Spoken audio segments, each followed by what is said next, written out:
សួស្តីអ្នកទាំងអស់គ្នាស្វាគមន៍មកកាន់ Channel Cloud and Rainbow នេះគឺជាភាគទី2របស់រឿង Super Jin Hansen បានត្រឡប់មកពិភពដើមវិញដើម្បីមកសួរសុខទុក្ខម្ដាយនិងប្អូនស្រីរបស់គេពេលគេឆ្លងចូលមកដល់ពិភពដើមគេបានលើការផ្សាយព័ត៌មានអំពីបុគ្គលខ្លាំងៗមួយចំនួនបុគ្គលដែលបានវិវត្ត Zen លើកទី3និងចូលទៅក្នុងពិភពទីសក្ការៈនៃព្រះជាម្ចាស់ទី4បុគ្គលដែលបានវិវត្ត Zen លើកទី4និងបានចូលទៅក្នុងទីសក្ការៈនៃព្រះជាម្ចាស់ទី5 Hansen បានសញ្ជឹងគិតអំពីខ្លួនរបស់គេដែលធ្លាប់ជាជនទន់ខ្សោយប៉ុន្តែឥឡូវនេះគេមានគ្រីស្តាល់ខ្មៅដែលជាឱកាសមួយដែលអាចឲ្យគេវិវត្តខ្លួនឯងបានគេបានបដិញ្ញាចិត្តថានៅថ្ងៃណាមួយគេនឹងអភិវឌ្ឍខ្លួនឯងឲ្យកាន់តែខ្លាំងនិងក្លាយជាបុគ្គលដ៏ខ្លាំងពូកែម្នាក់មកដល់ផ្ទះគេបានឮសំឡេងឡូឡាឈ្លោះប្រកែកគ្នាដែលធ្វើឲ្យ Hansen មានកំហឹងយ៉ាងខ្លាំងមានបងប្អូនប្រុសស្រី2នាក់កំពុងតែឈ្លោះប្រកែកដោយប្រើពាក្យសម្ដីខ្លាំងៗជាមួយម្ដាយរបស់ Hansen ពួកគេគឺជាបងប្អូនរបស់ឪពុក Hansen តាំងពីឪពុក Hansen បានស្លាប់ទៅគ្រួសារនៅសល់តែម្ដាយរបស់គេ Liu Sulan និងប្អូនស្រីឈ្មោះ Han Yan 3នាក់គេតែប៉ុណ្ណោះបងប្អូនប្រុសស្រីទាំង2នាក់នោះមកទីនេះគឺដើម្បីទាមទារយកចំណែកផ្ទះពីផ្ទះចាស់ដែលគ្រួសាររបស់ Hansen កំពុងស្នាក់នៅពីព្រោះផ្ទះនេះក៏មានចំណែករបស់បងប្អូនគេទាំងពីរនាក់ផងដែរ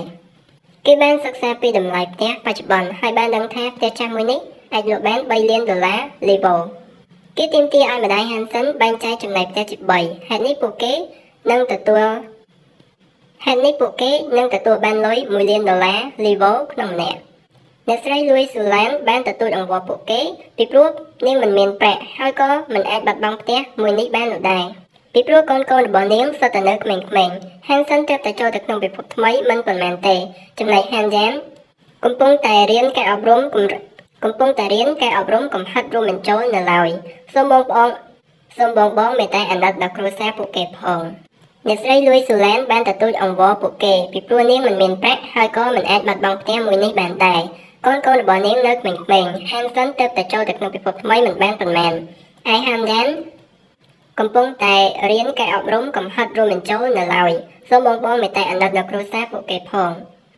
យើងអស់អាណិតត្រឹមប៉ុណ្ណឹងហើយផ្ទះនេះបើឯងចង់រក្សាឯងក៏ទុកវាទៅប៉ុន្តែចំណែករបស់ពួកយើងគឺពួកយើងត្រូវតែយកកូនរបស់ឯងរៀនសាលាធម្មតាប៉ុណ្ណោះប៉ុន្តែកូនរបស់យើងរៀននៅសាលាឯកជនថ្លៃយើងក៏ត្រូវការចំណាយដូចគ្នា Hansen មិនអាចទ្រាំស្ដាប់តទៅទៀតបានទេគេក៏បានចូលទៅប្រកែកតវ៉ាជាមួយបងប្អូនទាំងពីរនាក់នោះផងដែរហេតុអ្វីត្រូវមកទាមទារចំណែកពីពួកយើងកាលឪពុកខ្ញុំនៅរស់គ្រួសារខ្ញុំជាអ្នកគ្រប់គ្រងរកចំណូលឲ្យក្រុមហ៊ុនជារហូតមក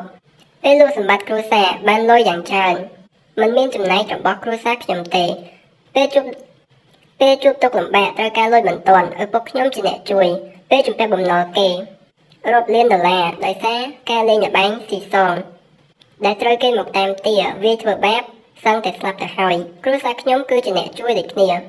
នៅពេលនេះពេលដែលឪពុករបស់ខ្ញុំមិននៅអ្នកទាំងពីរបែរជាមកធ្វើបាបគ្រួសាររបស់ខ្ញុំទៅវិញឯងជាក្មេងកុំមកចេះប្រកែកតវ៉ារឿងក្រុមហ៊ុនគឺជារឿងរួមឪពុករបស់ឯងធ្វើការងារទាំងអស់នេះតើវាខុសទោះអ្វីទៅ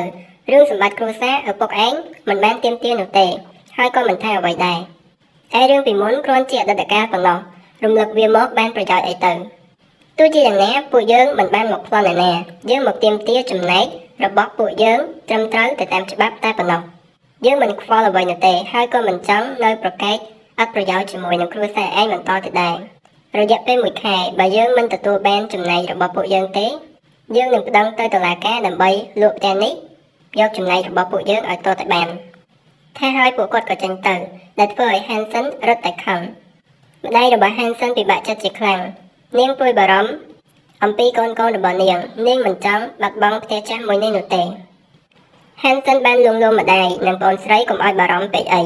គេក៏បានទូរស័ព្ទទៅសុំជំនួយពីលោកពូម្នាក់ដែលជាមិត្តភក្តិឪពុករបស់គេឲ្យគាត់ជួយទៅលើរឿងផ្លូវច្បាប់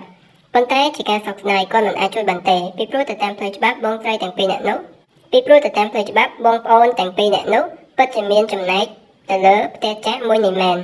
ប្រសិនបើពួកគេដាក់ពាក្យប្តឹងមែននោះពួកគេនឹងឈ្នះទោះជាបែបនោះក៏ដោយ Hansen នៅតែប្រាប់ម្ដាយកុំឲ្យបារម្ភហើយនៅតែបន្តលួងលោមប្អូនស្រីរបស់គេធានាថាផ្ទះរបស់យើងនឹងមិនមានអ្នកណាយកទៅណាបានឡើយគេបានបន្តស្នាក់នៅជាមួយម្ដាយរហូតដល់ថ្ងៃបន្ទាប់ទើបគេសម្រេចចិត្តត្រឡប់ ទៅកាន់ពិភពទីសក្ការៈនៃព្រះជាម្ចាស់វិញ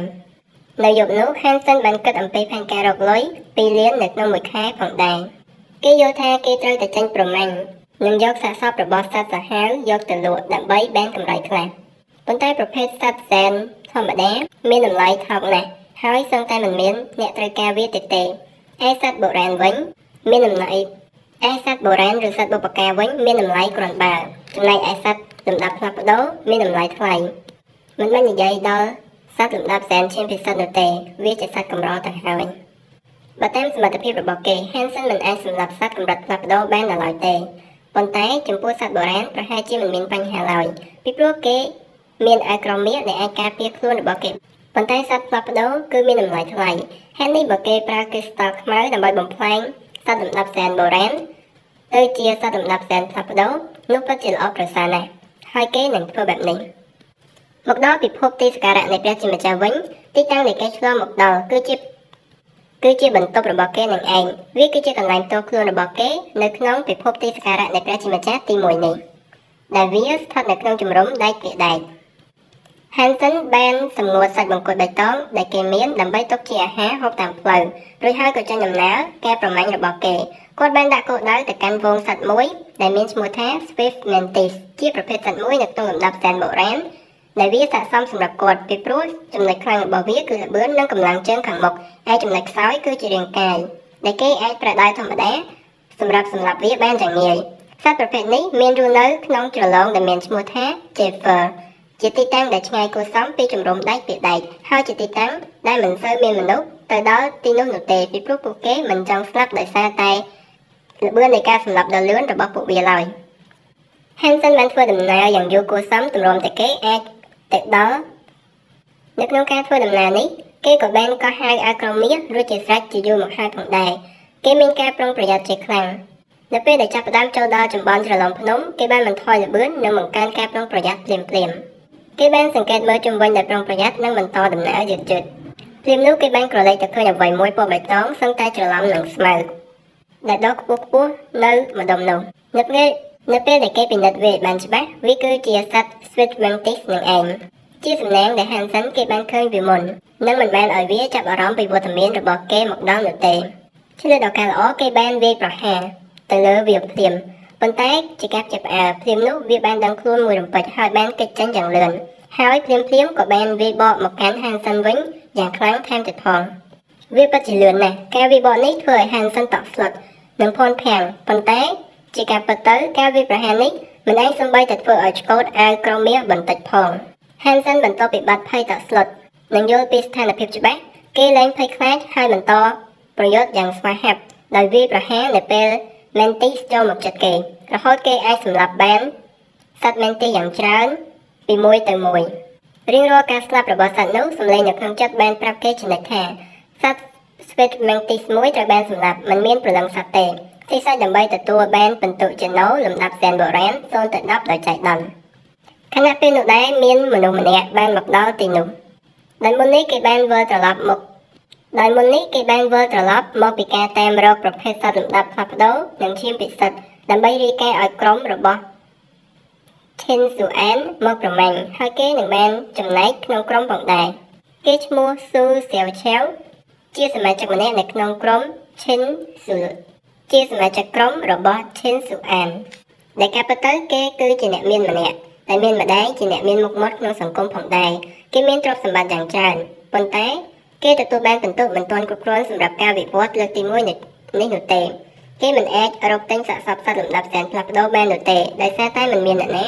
លក់វានោះឡើយហើយនេះទើបគេត្រូវតែចូលរួមក្រុមជាមួយ Chen Xuan ដើម្បីទទួលបានចំណែកខ្លះៗនៅក្នុងសកម្មភាពក្រុមគេបានចេញដំណើរមកតាមរកដែនរបស់ប្រភេទសត្វលំដាប់សែនផ្លាស់ប្ដូរនិងឈាមពិសិដ្ឋទៅតាមបញ្ជារបស់ Chen Xuan អស់រយៈពេលយ៉ាងយូរមកហើយគេមិនអាចរកឃើញដែនរបស់សត្វលំដាប់សែនផ្លាស់ប្ដូរសូម្បីតែមួយស្បៀងដែលគេត្រៀមយកមកតាមវាចិត្តអស់ទៅហើយហេតុនេះគេបានសម្រេចចិត្តត្រឡប់មកកាន់ជំរំដែកភាគដែកវិញដើម្បីរកស្បៀងបន្ថែមហើយតាមផ្លូវគេក៏ត្រូវឆ្លងកាត់ជ្រលង Jeffer ផងដែរនៅពេលដែលឆ្លងចូលដល់ជ្រលងមួយនេះគេមានការប្រុងប្រយ័ត្នបំផុត ពីព្រោះការវាយប្រហាររបស់សត្វ Space Mantis មានល្បឿនលឿនណាស់ហើយមិនអាចនៅពេលគេចូលមកដល់តំបន់ជ្រលង Jeffer គេបានបង្កើនការប្រុងប្រយ័ត្នដើម្បីត្រៀមទប់ទល់នឹងការវាយប្រហាររបស់សត្វ Space Mantis ប៉ុន្តែគេមានការចំណាយចិត្តពីព្រោះវាមានភាពស្ងប់ស្ងាត់ខុសពីធម្មតាយ៉ាងខ្លាំងរហូតបន្តិចក្រោយមកស្រាប់តែគេមានការភ្ញាក់ផ្អើលនឹងសាកសពរបស់សត្វ Space Mantis ជាច្រើននៅស្រស់ៗស្រាប់តែគេមានការភ្ញាក់ផ្អើលនឹងសាកសពរបស់សត្វ Space Mantis ជាច្រើននៅស្រស់ៗដែលបែកឈាមបៃតងពេញនឹងទាំងអស់គេបានដើរមើលនិងគិតថាតើជាក្រុមរបស់ Son of Heaven ឬក៏ក្រុមរបស់ Space Guy ឬជានរណាជាអ្នកធ្វើវារហូតគេបានរកឃើញបុគ្គលម្នាក់ដែលមានឈុតពណ៌មាសគេក៏បានសួរទៅកាន់បុគ្គលនោះភ្លាមថាគេមែនទេគឺជាអ្នកសម្លាប់សត្វទាំងអស់នេះពីព្រោះមិនមាននរណាម្នាក់ដែលគេឃើញទៀតទេ Hansen បានឆ្លើយតបទៅនឹងបុរសម្នាក់នោះគេបានបញ្ជាក់ថាគេបានងក់ក្បាលដើម្បីបញ្ជាក់ថាគឺជាគេនឹងហើយ